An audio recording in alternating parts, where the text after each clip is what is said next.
Today, I will be talking about the risk modeling risk in finance. So I would be talking about credit risk and also market risk. And in the industry, like how do we approach these kind of problems? So in the classroom and other textbook, we read about these kind of risks faced in the industry domain, but how like what kind of challenges we face when we try to model this risk in the real world. So that will be my main topic for this alumni talk, and also like I would be talking about the different career related insights that can be like taken from my journey also. And if you want to like make your career in this field, then what should be the path forward for you? So that will be my focus on this topic. Yeah, can we move to the next slide? Yeah, as I talked about the agenda for today, I'll be talking about the importance of risk modeling. Then second and third, I'd be focusing on credit risk and stochastic modeling in terms of market risk. And then some topics about the AI and ML use cases in finance and business, and how is it like increasing in recent years, and what we can learn from it. At the last, as I said, I would be talking about the career insights that can be taken for the risk management domain. And in the end, we will have some question and answer if you have some. Yeah, can we move to the next slide? Yeah, so first, I would talk about the common types of risk that are there in financial space or financial services. And there are like many risks which we encounter in this space, but I would say there are four main types of risks that are there in the financial services and financial domain. And then there are other risks. So four main types of risks, I would say the first risk is credit risk. Credit risk is nothing but if you have given some loans, or if the borrower has bought some bonds or something, then what is the default, or what is the risk of default of that borrowers, and can we like quantify it? So these kind of aspects are studied in the credit risk domain. Second is market risk. So it's basically related to if any market variables like interest rates, exchange rates, and let's say stock prices, all these factors are changing with time, then what will be the risk of losses due to these factors?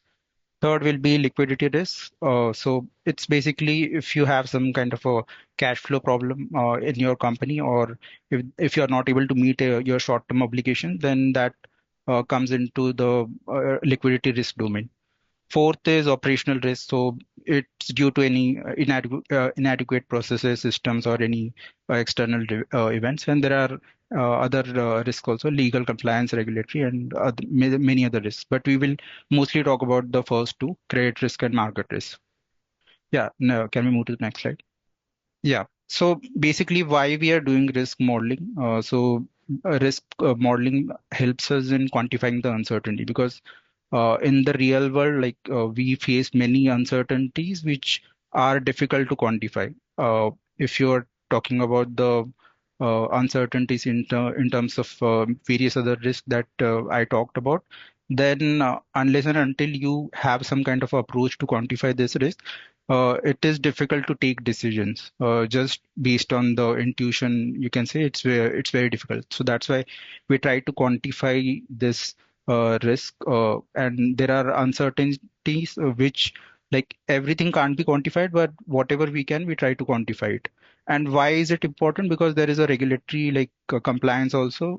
So if I talk about the banking space, then there are regulations in terms of RBI guidelines. There are regulations in terms of Basel 3, Basel 4 accords. So these regulations, they mandate you to basically validate your financial stability and transparency in terms of risk, and you have to quantify it for your regulatory compliance purpose also to meet those standards. And third, I would say it's mostly about the long-term planning, because if you have the quantification of various risks that you are facing, then it will be much more feasible, or much more helpful for you to plan for the longer terms in terms of different scenarios, or in terms of different financial decisions that you can take. So these are the three main aspects why risk modeling is important. Yeah, so first I'll start with the credit risk modeling. So what is credit risk? It's basically likelihood of borrowers defaulting on loans or financial obligations. And if we try to model the credit risk, we are trying to quantify the potential losses that can happen for the lender, and it can help lender to better manage their financial decision based on this quantification. And if I talk about the key components in credit risk, so first is probability of default. It's basically likelihood of borrower defaulting. And second and third is exposure at default and loss given default. So these are like the aspects which are specific to the scenarios that we are talking about. And you'll find out loss given default is always lesser than exposure at default, because exposure at default, it's basically your total exposure to a borrower at the time of default, and loss given default is after the recovery. So whatever you have done for the recovery part, then that will be deducted from your exposure, and the end result will be the loss that you incur. So that is loss given default. So these are three main aspects. We will focus more on probability of default because that is where the modeling aspect takes into place. Like I would say the main focus of all the you can say banks and financial institutions is to get this part correct, probability of default, because it's much more difficult than compared to, let's say, exposure at default and loss given default. So we will talk about these probability of default aspects. Yeah, so when calculating probability of default, there are like two main approaches. First is basically if you can use rules-based kind of approach. Rules-based approach is basically when you have data which is not like the data is very less, and let's say you want some kind of a initial you can say indication or initial kind of a rudimentary model that you want to build, then rules-based approach is better for that purpose because it can be done very quickly and it does not require that much, you can say, infrastructure in terms of deployment and all other aspects also. So rules-based approach is like it was followed before we had mainstream machine learning based approach, but still if you like people what they do, if they want to have some kind of a first hand indication of any risk that is credit risk that is happening for their portfolio, then they do use rules based approach. But mostly I would say it has shifted to machine learning based approach because we have currently we have computational resources, we have adequate infrastructure to deploy these kind of machine learning based models. So that's why most of the banks or most of the financial institution you would find they are using a machine learning based approach. And why it is why it is better compared to rules based approach, because it can use large amount of data and it can detect hidden patterns also, which rules based approach will not be able to do that because it has inherent limitations. And machine learning based approach is basically using all your all entire, you can say, machine learning algorithms which can be used for probability of default purpose, and it is leveraging that, you can say, aspect of machine learning to give you probability of default. So we will talk more about the machine learning based approach in next few slides. Yeah, so before going to the algorithm for machine learning algorithm which we use for probability of default, first, we have to define what is our objective when we are trying to calculate the probability of default. Because if the objective is not clear, then whatever machine learning algorithm that we are using may not be it may not align well with the business need or even with the regulatory, you can say, compliance. So that's why defining objective is one of the most important step in deriving this probability of default model. Uh, so first, what we do is basically we define what is a default event. So I would be mostly talking about credit risk and probability of default from the retail risk point of view for the bank. So this approach can be extended to other scenarios also, but mostly I would talk about what will be the probability of default of, let's say, customer A who has taken some loan from the bank. So that is my main focus in deriving this model. So first is we have to define default event, and the definition can come either from regulatory, which is Basel guidelines, or it can be, let's say, business driven. So if, let's say, business or policy team wants their own, you can say, probability of default model, then they can specify the objective also to the data science team and analytics team. So first is a default event definition. Second, we have to like understand what is day past due. Day past due is basically a measure of the number of days a borrower is late in making payment on a loan or credit obligation. So, uh, so let's say if you have taken some loan and you're paying a EMI for that loan, and you have not paid the latest EMI. So if your EMI is due at 31st of the current month and you have not paid it, so let's say if the next month comes in and the first date of that next month, you'll be DPD count of your will be one. So like it will keep on increasing if you don't pay either interest or the principal that is due. So if you can see on the right hand side, there is like certain category that we mention for this once the customer goes DPD above zero. So let's say from 0 to 30, we will have the customer tagged as SMA 0. SMA is basically special mentioned account. So it's not yet defaulted. It's not yet NPA, but like it is going like the indication is that the customer might default. So that's why we are categorizing that customer as special mentioned accounts. So between 0 to 30 days, if you have DPD, then it will be SMA 0. 31 to 60, it will be SMA 1. And 61 to 90, it will be SMA 2. And once you go past 90 plus DPD, then you are tagged as NPA, or it will be tagged as a defaulted customer. So this is I would say this is the main definition that is used for default in the market, and we will also use this for our explanation purpose. So as I said, we have to like define objective, and uh, for the simplicity purpose, our objective can be defined as what is the probability of default. And as I said, the probability of default, the event is if you have gone 90 plus DPD. So that's your default event. And objective is what is the probability of default of customer A in next X months. So you have to not just like define the default event, you have to define the duration also. So based on that, your like the model will change. So let's say if I take the definition as what will be the probability of default of the customer A in, let's say, next 12 months. So that will be my you can say initial objective. Yeah. So I'll move to the next slide. Yeah. So second step, I would say, is also one of the most important, because once we define the objective, we have to like make sure the data which is being used to create a model is you can say reliable, or and also like it's a qualitative aspect also and quantitative aspect also. So it's not just like if you have let's say 7,000 to 8,000 customers for which you are building a model, but the quality of the data in terms of features is not there, then that data set is not like it will not give you the correct result when you try to build a model. So what you have to like make sure is to have the quantity and quality of the data correct whenever before you try to build a algorithm or a model for this.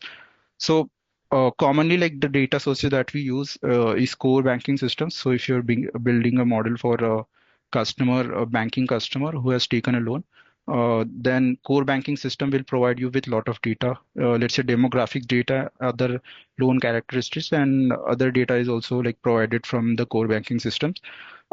But that is not enough, because let's say that customer has taken a loan from other banks also. So that data will not be available internally in your core banking systems. So in that case, what you try to do is basically you have to rely on credit bureaus. So generally, like we take help of credit bureaus which are TransUnion, Experian. So these are like two main credit bureaus. We have to do tie up with them and get the data from them for you can say additional data. And in that additional data, it will involve, let's say if that customer has that customer has taken loans from other banks also, then that data is available with the credit bureau. So we need that data to in order to build a model, in order to build a robust model, not just a simple model, but this data is needed for to build a robust model, because we need like the behavior of the customer across all the credit lines, and that credit line can be with your bank also and can be with other banks also. So this entire data set is available with the credit bureau, and we have to get the data from them. Economic reports are basically used if we want any macroeconomic data like GDP growth, inflation rate. So these kind of data is available through these reports. And yeah, type of data collected is demographic, loan characteristics, repayment behavior. First is basically, as I said, the loan with other financial institution, and you get this data from the bureau. Credit worthiness in terms of credit scores, macroeconomic indicators. So these are like types of data that are collected at the beginning. Yeah, can we move to the next slide? Yeah, once you have like defined your objective and once you have like collected all of your data, the next step in this model building approach is to do basically get the data cleaned, because the data that you will get from these sources, even from our internal sources and also from the external credit bureaus, this will like inevitably it will have some kind of a it will not be clean. It will have some missing values. It will have some duplicates. It will have some kind of inconsistencies. So that aspect you have to take care before you try for algorithm or any other further process. So data pre-processing is one of the important steps after you collect the data. So in this, we do data cleaning, feature engineering, outlier treatment, normalization, categorical encoding. So these are like different steps that are done, and I would say this is very much important because, as I said, quality of data is also important. It's not just a quantity of data. So to get that quality data, we need to do the pre-processing steps entirely. And I'll not go in detail about all the methods and examples because it will take too much time. But yeah, these are the steps that we perform for data pre-processing. Yeah, can we move to the next slide?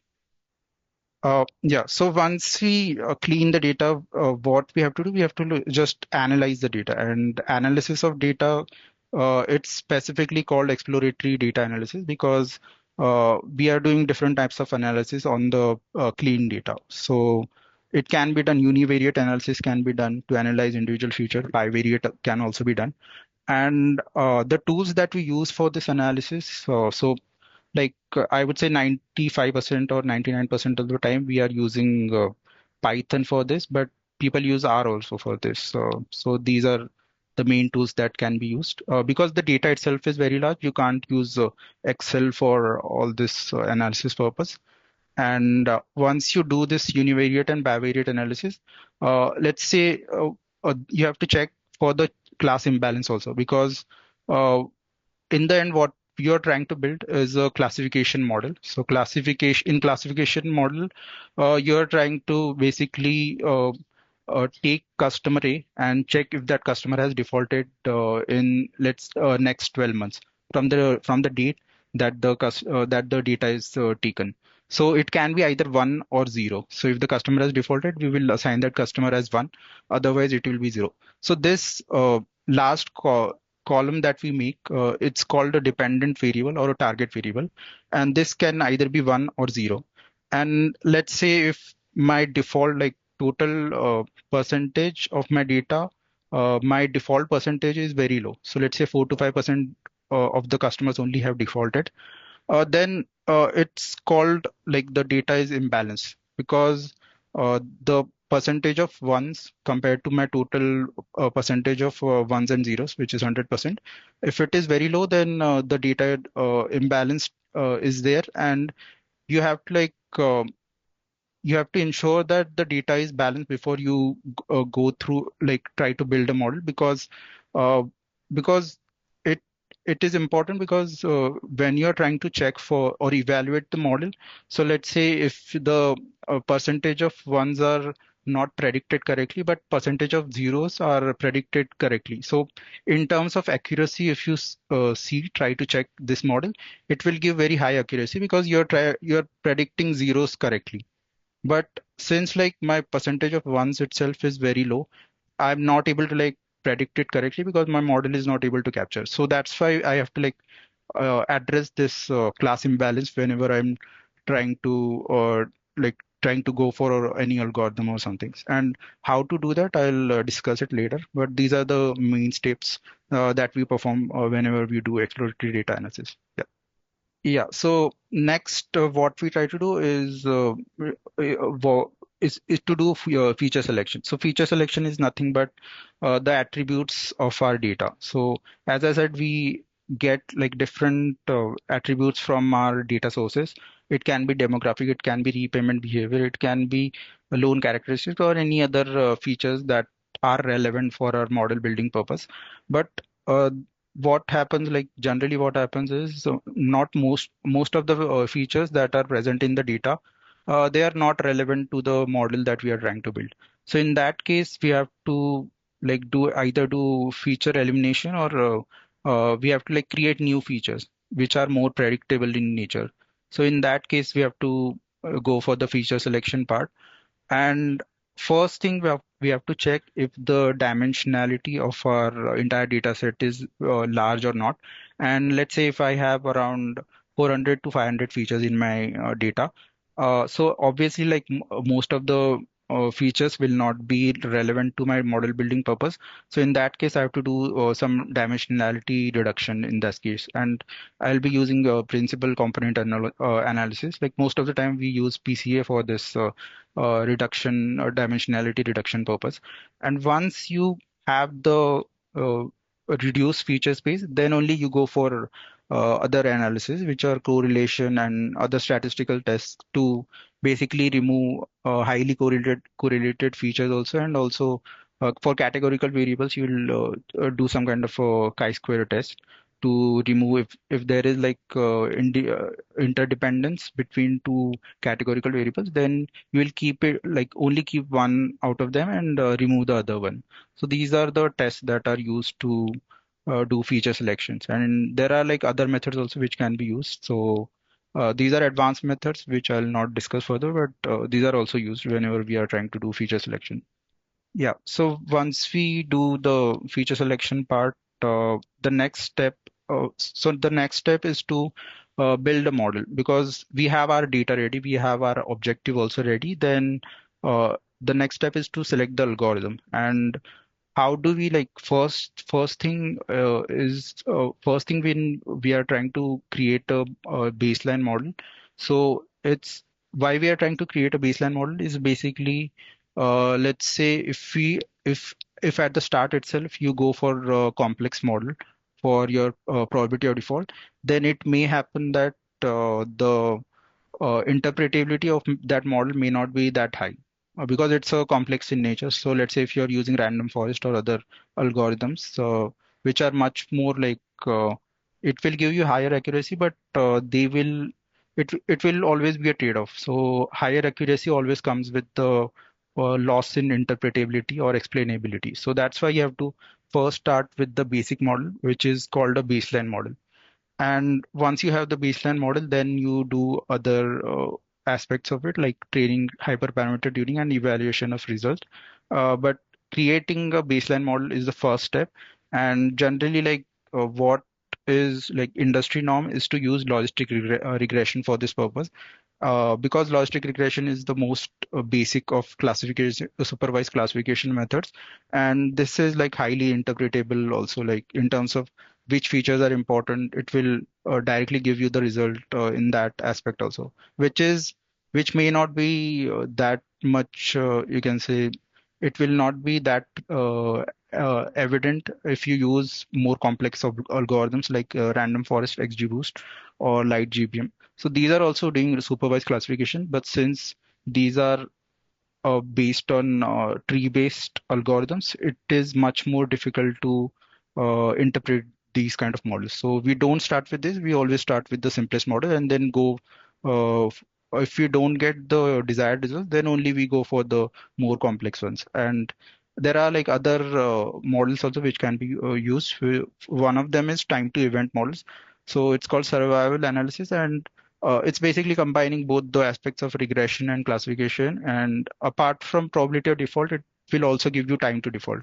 So this is, I would say, one of the important models that can be used to, let's say, get both the probability of default and time to default, which time to default you will not get from simple logistic regression or other supervised classification algorithms. So that's why you start with logistic regression first, but then if the accuracy or other parameters or evaluation parameters are not sufficient, then you go for complex algorithms. And then in the end, what I observed is most of the times people go for time to event models because it is giving you both regression plus classification characteristics. And it is yeah, it is like interpretable also in that way, like uh, not that interpretable compared to logistic regression, but it has some interpretability. So it's you have to like always manage between these two aspects of accuracy versus interpretability. So yeah, so this is the model selection part, and we'll move to the next slide. Yeah, once you have done appropriate model selection, you have to do the model training and tuning part. So uh, basically whatever algorithm that you have selected, uh, you have to do prediction also based on that algorithm or the model that you have created. So to do the prediction, you have to train your model on the training data set. So first like the step that we use is to do the splitting of the data, and we do the splitting between train, test, and validation set. And train set is used for training our entire model.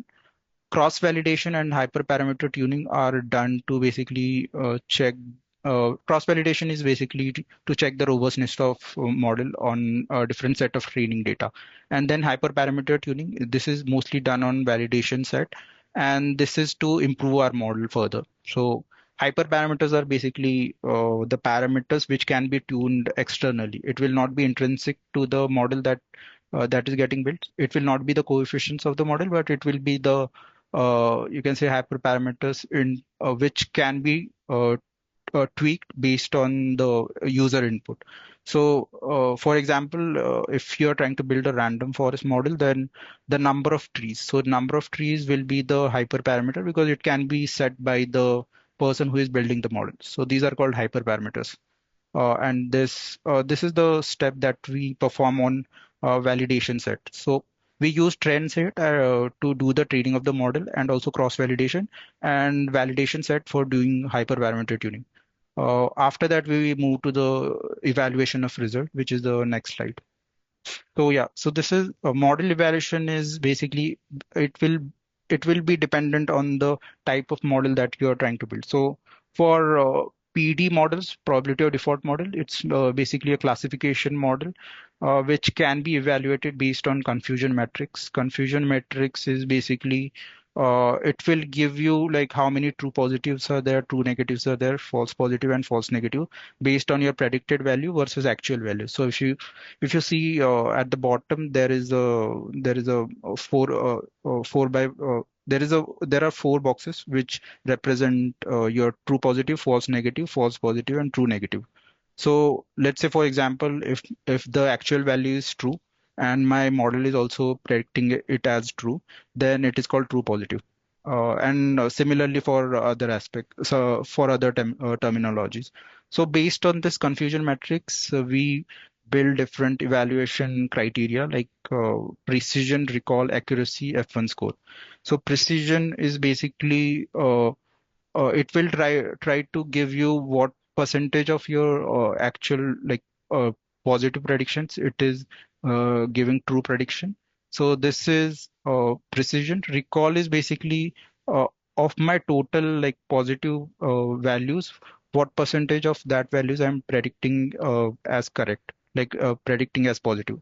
So precision and recall both are different, and we have to like uh, we have to check based on our like domain knowledge also, and uh, what is our objective. We will either use precision or recall, but let's say we have to like combine both the things, then there is a F1 score, which is nothing but the harmonic mean of both precision and recall.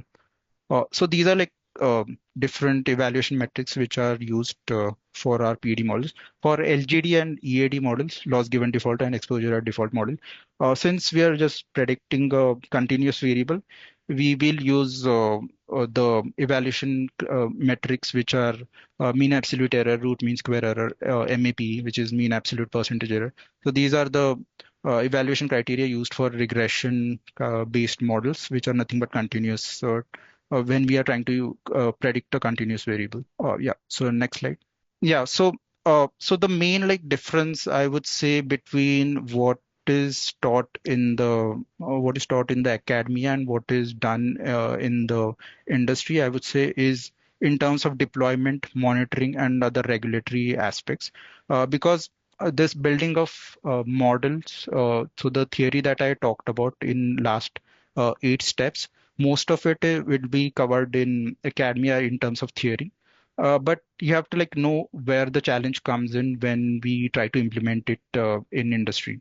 So I would say first challenge that comes in is in terms of data, because the data itself, like most of the times, it will not be perfect, and you have to do those data pre-processing and feature selection steps, which I talked about, to get your data in correct order. So it's always like quality of data. You have to improve it based on your experience and intuition, and then once the data part is correct, what I find is building a model is, I would say it's just a 5 to 10% of entire modeling aspect, because you can use like there are predefined, you can say algorithms are there, which you can use and check what is the appropriate algorithm for your data and for the objective that you have. But what the difference comes in terms of data quality, and second difference comes in when you have the model ready. So let's say if you have the model ready which is giving around 70 to 80% accuracy also, then what to do with that model? So you have like built a model, not just to like sit in your laptop.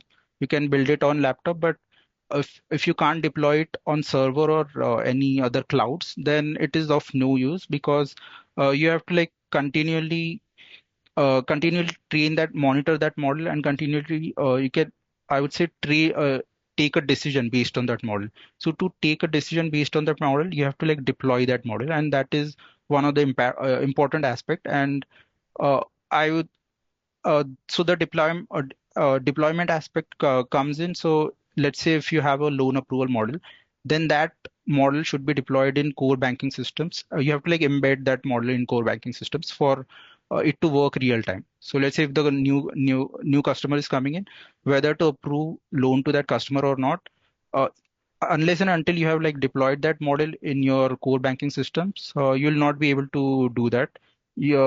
In your laptop, it will not be scalable. So that's why it's always like in the industry, you will always have to like shift your model from your local system to the server or any other scalable systems, or let's say cloud. So this is the main difference I would say in terms of academia and in the industry. And there can be standalone deployment on cloud also. So let's say if you're not dependent on other systems and you're not doing real time kind of prediction, then you can deploy it on cloud, and you can do the batch processing kind of a thing. It will not be real time, but it will give you results, and it will be scalable also because you have deployed it on cloud. So risk assessment of existing customers, this kind of model, so risk score, it's called risk scorecard. So this kind of model can be deployed on cloud. In terms of once you have deployed the model, so what you have to do, let's say uh, the data, it will always like the new data will come in. So whatever the data that you have used to train your model or to build your model, it will be there, but there will be new data also, which you have to like take into account whenever you're trying to predict something using this model. So this new data, it will sometimes it will not be similar to your old data for on which you have built a model. So in that case, there are like different concepts which are used in terms of data drift, model drift, and concept drift, and you have to like monitor this constantly once you have deployed the model, so that you can retrain your model to take into account all this new data that is coming in. So data drift is basically statistical distribution of your input data. If it is changing over time, then you have to retrain your model, taking into account the new data that is coming in. If there is a model drift, which is degradation of your model performance over time, then you have to check what is causing basically the model drift. So if your accuracy is decreasing, then if your precision or recall is decreasing, then what is the like root cause of it? You have to first find out, and then if required, you have to do a retrain. So similarly, there is a concept drift also, which is nothing but if the input and output relation which you have assumed when you try to build a model, if that itself is changing, then it will cause degradation of your model performance also, and it's called the term is the concept drift. So these are different aspects that you have to monitor and retrain your model in you can say when you're deploying it in real world. So I would move to the last and important step, which is also like not covered in academia whenever we are trying to build these kind of models. So once you have like built the model, what since the let's say if I talk about banking industry itself, it's kind of a heavily regulated industry, and you have to like follow the norms which are set by RBI and let's say other regulators also. There are guidelines also in terms of Basel. So uh, you have to like whenever you're whenever you have built a model or whenever you're trying to build a model, you have to take into account this governance and documentation aspect also, because at the end of the day, whatever model you have built, you have to like validate it, and you have to like there will be a third party audit of all of these models. And whenever there is audit, you have to have some kind of a documentation of what you have built. So in terms of access also, you have to make sure that specific individuals only are getting this access. There is an audit trail of whatever changes that you have done, and it's version control kind of a thing. So these are the important aspects I would say whenever we are trying to deploy or create a credit risk model in real world. And as you can see, it's like there are some similarities in terms of algorithms, in terms of approaches when we are trying to build a model, but there are differences, or I would say it's not even mentioned when we are trying to teach credit risk modeling in academia uh, as to how like these models are actually implemented in real world, because it's completely different, because you have to like take into account scalability also. You have to take into account compliance and regulatory aspects also, which are very much important in real world. So this was about credit risk modeling. We can move to the next slide. Yeah, so the second aspect that I want to talk about is basically the market risk part. So market risk is basically the potential risk of financial loss due to movement in market variables. And the key components of market risk are basically interest rate risk, currency, commodity price. There is equity risk also. So due to any fluctuations in prices, there will be like downstream effect also. So let's say, for example, I'll give you one example. So there is one, you can say, petroleum company who is selling oil. So they are selling oil in the market and generating revenue.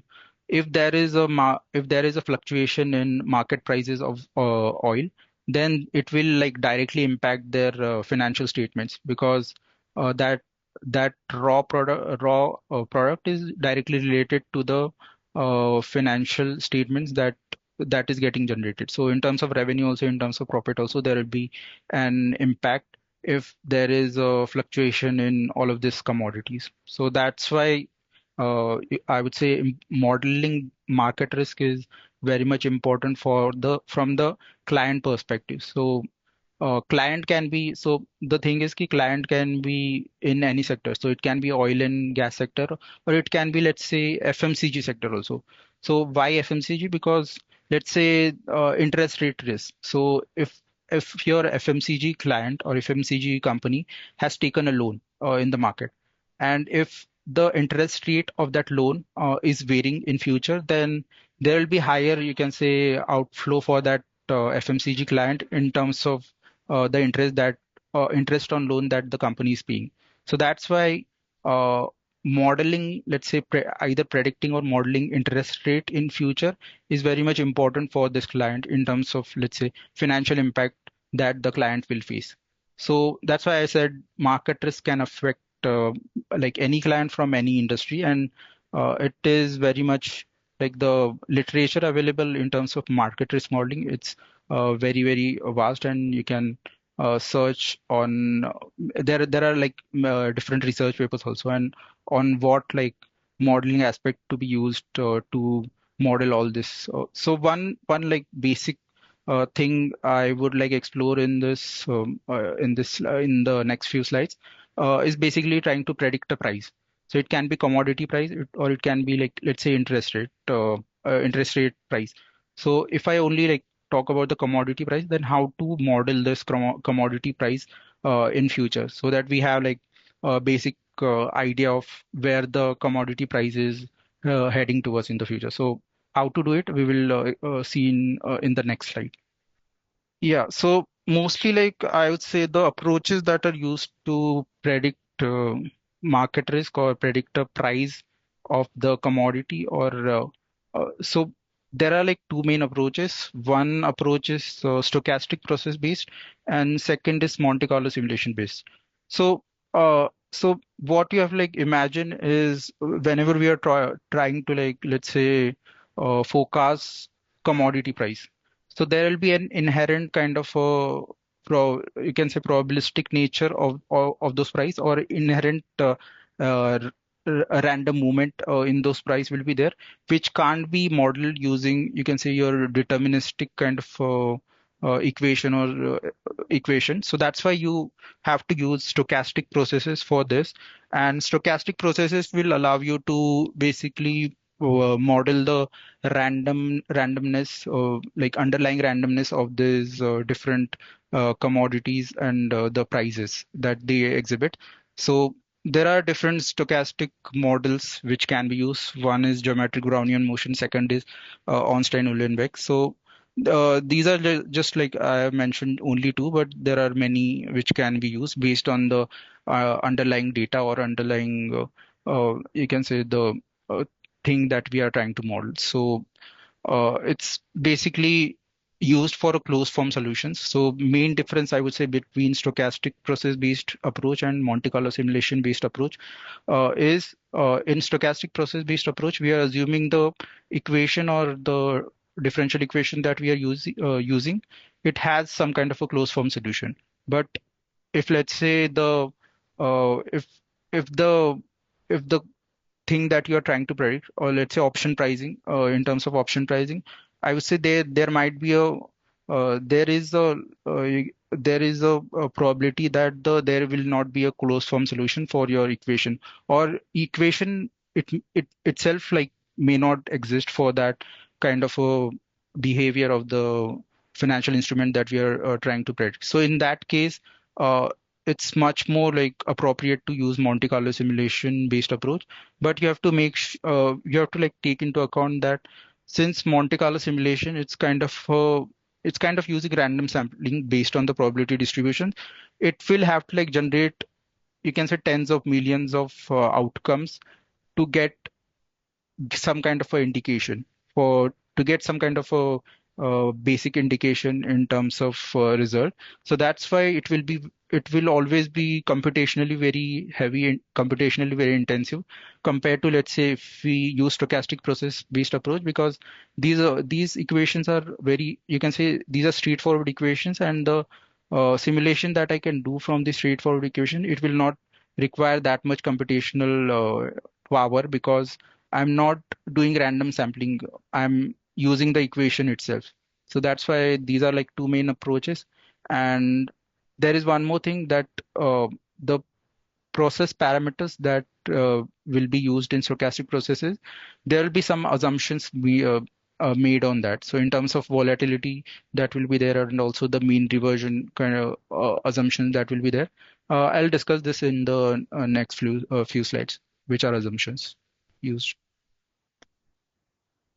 Yeah. So So if we talk about the stochastic process-based approach, as I said, you will have some kind of a differential equation which will have closed form solution. So if you see at the below, you'll get these kind of differential equation for geometric Brownian motion and Ornstein-Uhlenbeck. And these are like specific equations which are used. So let's say if your commodity is exhibiting mean reversion behavior. So by mean reversion behavior, I mean that in the long term, if your prices are reverting to your mean, long-term mean, then there is a mean reversion. And why there should be a mean reversion? It has some kind of a economic explanation. So let's say all the commodities, let's say oil, gas, or let's say gold or any other commodities, they are basically governed by supply and demand dynamics in the market. And whenever there is a very high price, the demand will be lower, and the price itself will like try to revert back to some mean. So it will try to the price will try to decrease and it will come to the mean. So and when the price is very low, then there will be like increasing demand and it will try to increase to some certain long-term mean. So these kind of mean reversion behavior, these are like generally observed in commodities. And these so this second Ornstein-Uhlenbeck process that is mentioned, we it's generally used for mean reversion kind of a behavior. If the commodities are showing, then those are modeled using this equation. Geometric Brownian motion, it's mostly if you have some kind of a trend in your prices. So let's say stock prices are mostly trending. So in for that aspect, we use geometric Brownian motion to predict the prices of these financial instruments, which are generally showing increasing trend in the future.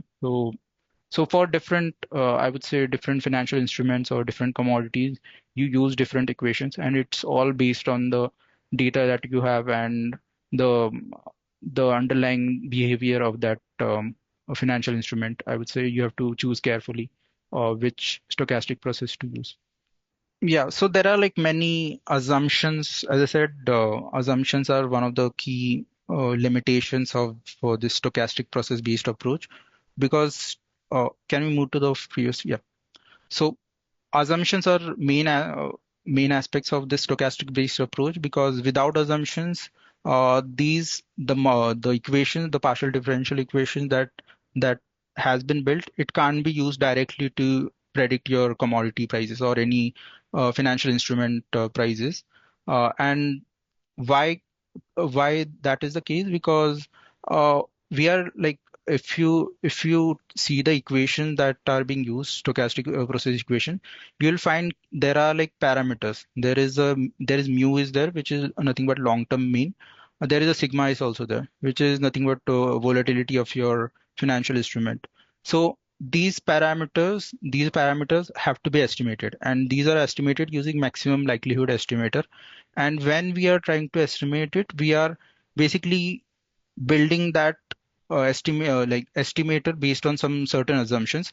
And if we don't use that assumptions, then it will be very difficult to predict or estimate these parameters. So that's why there are key assumptions which are being made like whenever we try to use stochastic process. First is Markov property. So it's nothing but it's saying that your future price of the asset depends only on the current price, not on the how it reached that price. So it's kind of a memory-less property, you can say, that has to be satisfied by that commodity if we are trying to predict that commodity based on the stochastic processes. And For let's say OU process, the assumption is there should be a mean reversion. So prices revert to long-term mean. So this is the main assumptions that should be like satisfied whenever we are trying to use a OU processes for predicting the commodity prices. Yeah, so basically, the output of this differential equation that we have used is nothing but giving us different paths. So there can be a different number of simulations that needs to be used to generate these curves. So what you're observing is basically for different sigma, different volatility, what is the price paths for the underlying. So if I use 10,000 simulation, then it will show 10,000 paths. And generally, what we do, if we have to like get the you can say the average or the mean price, which we can consider as our predicted price, then we either take a mean of this entire simulation, or we have to take median based on the percentile values that are there in the simulations. So based on the, let's say, my upper band will be around 95 percentile for these the entire like 10,000 simulations, and my lower band will be 5%, 5 percentile. So these are my lower and upper bound, and my predicted or mean can be either a mean of all of these prices, or the median of all of these prices. So based on that, we will get some kind of a band in which the price may price will lie in future. And this band is important because I can like use this band to, let's say, 12 months in the future, what will be my predicted oil price. So it should lie between, let's say, 95 percentile and 5 percentile band, which I'm trying to predict using the stochastic processes. And based on that band, I can calculate what will be my actual, you can say, the price, oil price at the higher side or and at the lower side. And this like directly can be used to uh, calculate the different, you can say, financial metrics in terms of revenue, in terms of profit. Um, so I'll get the band for revenues and profits also. And based on the risk appetite of the client, or based on the risk tolerance of the client, I can suggest a few certain measures to the client, if I'm able to like predict the price using this approach. So uh, the the measures that I can suggest, it can be hedging based on the underlying that we are trying to predict, or it can be any other measures. But basically, we are trying to get the price risk out of this simulation. So this is my, I would say, the final output that I'm getting from stochastic based approaches. I'll not discuss the Monte Carlo simulation because it's another like topic itself. So for market risk, I'll just stop at this. We can move to the next slide. Yeah, so not just like credit risk and market risk, there are like different risk also which can be predicted using machine learning based approaches, or and also using your financial domain knowledge, which is very much important whenever we are trying to build these models. Because uh, just like just for example, when I was trying to do feature selections, if you don't know what is the, let's say, uh, what are different features which are characteristic of any loan. So for that, you need some kind of a financial knowledge as your domain knowledge. But if you don't know, then you will not be able to build those features, which are very much important whenever you are trying to like increase the quality of the data. So that's why I would say this like approach of you using machine learning based approach, it's not a standalone approach. With that, you need domain knowledge also whenever you're trying to build any model. So if you're trying to build for FMCG domain, then you need FMCG knowledge. If you're trying to build for BFSI and finance domain, then you need some BFSI knowledge also. So for building these models. And it's not just like machine learning based models that are in rise in recent years. It's also just like there has been like increasing use of generative AI also. So generative AI is nothing but your LLMs that are getting built. One of the like example is ChatGPT, which is nothing but a large language model which is using generative AI. And we are like directly, I would say, from my experience, we are directly using these generative AI approaches in BFSI domain to, let's say, financial analysis. So if there are like 200 to 300 PDFs are there which contains financial statement, like financial account statements, can you like spend that much time to do financial analysis on all the statements? Or uh, to save the time, you can use generative AI. So there is like lot of things that are happening which are which are making feasible in terms of which are making things feasible in BFSI domain. If I talk about financial analysis also, there is portfolio management also. Like earlier, it used to be like everything is done on Excel, but I would say like it's getting shifted towards Python, like Python based models. So reinforcement learning, other machine learning techniques, these are entirely like it's built on Python or you can say R.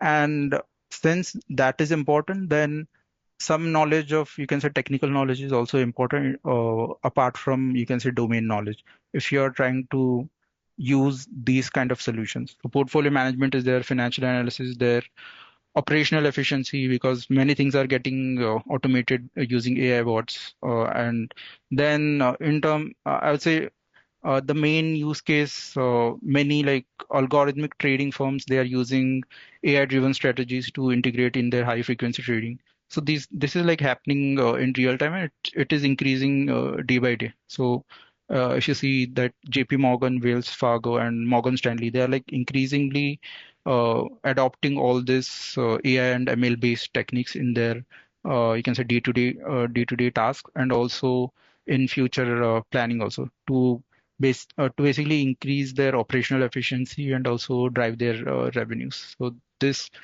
adoption of AI/ML in BFSI domain, it's rising, and it's expected to rise like exponentially in future because everything like the computationally we are moving towards like future where the models are built which are exhibiting AGI, artificial general intelligence. So recently just OpenAI like unveiled a model which is exhibiting AGI. So this is the adoption of these things is expected to be fast, but there will be like constraints in terms of regulations, in terms of regulatory constraints will be there because it's not just because data security is also important because we are talking about the financial data, and it's not just that you can directly use all this generative AI and all these solutions without taking into account data security and other aspects. So adoption will be fast, but it will also be like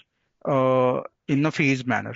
So if we talk about let's say next 5 to 10 years, there'll be massive adoption of all of these techniques. But there is a scope for building, you can say, other solutions also in terms of data security and regulatory, which are not yet built. And I hope like I'm also like observing that these many different startups and all many different startups are coming up who are addressing this data security and how to like use this generative AI in much more scalable fashion than we are using currently, which are, as I said, generative AI is currently being used, but it's just for like uh, it's used for on case to case basis. It's not like everyone is using it on for all the tasks, but they are using it for some tasks. To scale it further, there needs to be some kind of adoption should be there in terms of data security and regulation, which is happening currently. Yeah, if we can move to the next slide.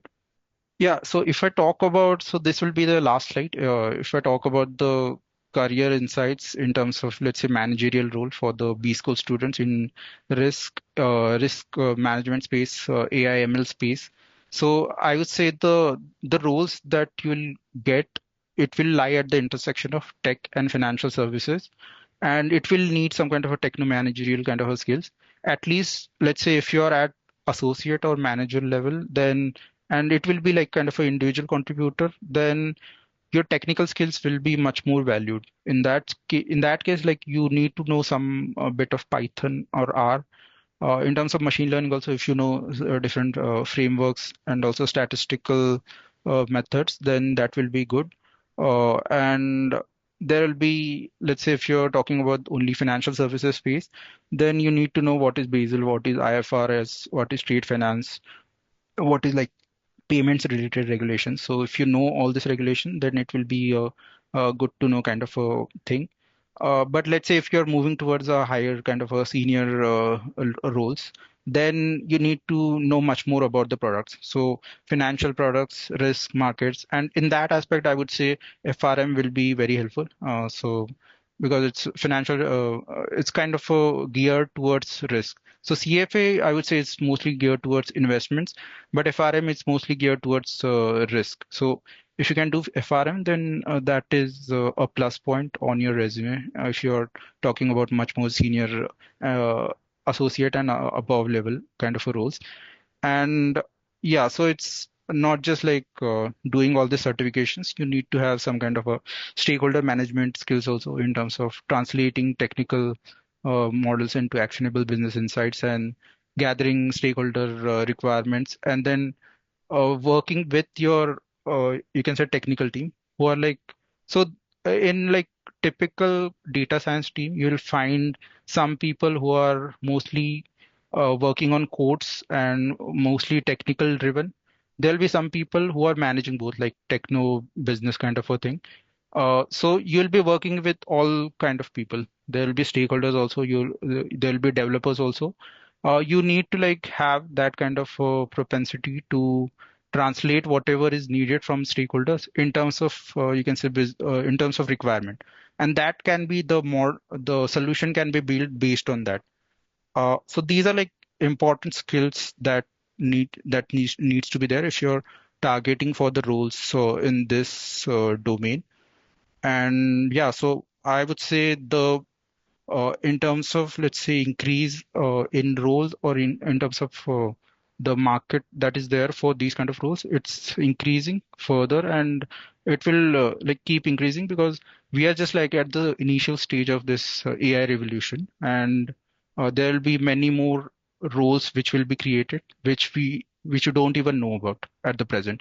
So if you can be a early mover kind of a thing, so if you can gather some kind of technical proficiency in terms of programming, also if you have some relevant certifications, let's say FRM or anything, then I would say there are like very few people who have all these skill sets. Either like I have observed, like either they have technical skill sets or either they have managerial or business skill sets.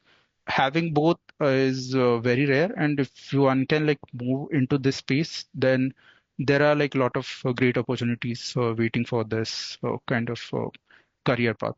So yeah, that will be my final take on this. Thank you everyone for being part of the talk. On behalf of the alumni committee, I would like to thank you, Javed, for taking out time on a Sunday afternoon.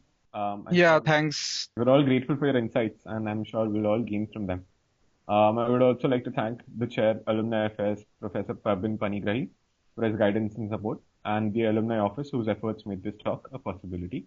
Finally, a big thank you to the audience for their participation. We look forward to seeing you in the next talk as well. Thank you, everyone. Thanks, everyone. Bye.